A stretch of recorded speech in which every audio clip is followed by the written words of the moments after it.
Halo, Assalamualaikum warahmatullahi wabarakatuh. Kembali lagi bersama Ibu Eka Herandi Siregar yang akan membawakan mata pelajaran Bahasa dan Sastra Indonesia. Halo anak-anak, apa kabar? Ibu harap kabar kalian baik-baik saja walaupun kita belajarnya masih melalui daring. Walaupun seperti itu, kita tidak pernah putus asa dalam belajar karena kita ingin mencapai sebuah cita-cita kita. Ya baiklah, kali ini kita akan belajar tentang buku pengayaan non-fiksi. Buku pengayaan non-fiksi ini adalah buku yang digunakan sebagai rujukan standar pada pembelajaran tertentu.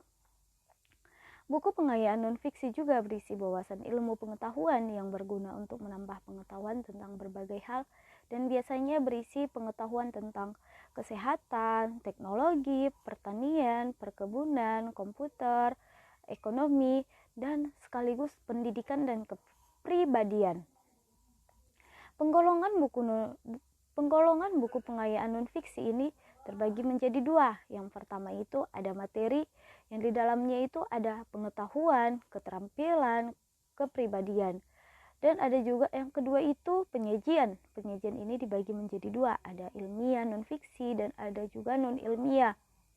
Karakteristik buku pengayaan non-fiksi terdapat ada 3 bagian. Yang pertama, materi bersifat kenyataan atau rekaan. Yang kedua, materi dapat bersifat kenyataan atau rekaan juga. Dan yang ketiga, materi disajikan secara populer ataupun teknik lain yang inovatif. Dan penyajian materi dapat berbentuk deskripsi, eksposisi, argumentasi, narasi, puisi, dialog, dan menggunakan penyajian gambar. Penggunaan media bahasa atau gambar dilakukan secara inovatif dan kreatif. Ciri-ciri buku pengayaan non-fiksi terbagi menjadi 4. Yang pertama, materi atau isi yang bersifat kenyataan. Yang kedua, penyajian buku dilakukan secara populer. Dan yang ketiga, pengembangan isi tulisan tidak terikat pada kurikulum. Dan yang keempat, bentuk penyajian yang berupa deskriptif dan dapat disertai gambar. Dan ada juga butir-butir buku penting dalam pengayaan non-fiksi. Yang pertama itu ada nama pengarang, dan ada juga judul, ada juga tahun terbit, dan ada penerbit, ada juga daftar isi, daftar lampiran, isi, ringkasan buku, keunggulan buku, kelemahan buku, kesimpulan, daftar pustaka, dan juga lampiran. Ringkasan isi-isi butir penting buku pengayaan non-fiksi yaitu dari suatu pengayaan dapat disusun menjadi sebuah laporan penting. Dapat juga dibentuk sebuah ringkasan langkah dan dapat juga dibuat sebagai ringkasan yang terdapat ada 4. Yang pertama itu mencatat butir pokok teks yang telah ditemukan, dan yang kedua mengurutkan butir-butir pokok, dan yang ketiga menulis butir-butir menjadi kalimat yang mudah dipahami, dan yang keempat menyatukan kalimat agar menjadi utuh. Langkah-langkah membuat laporan membaca buku pengayaan. Yang pertama, buatlah format laporan mengidentifikasi butir-butir penting buku pengayaan terlebih dahulu.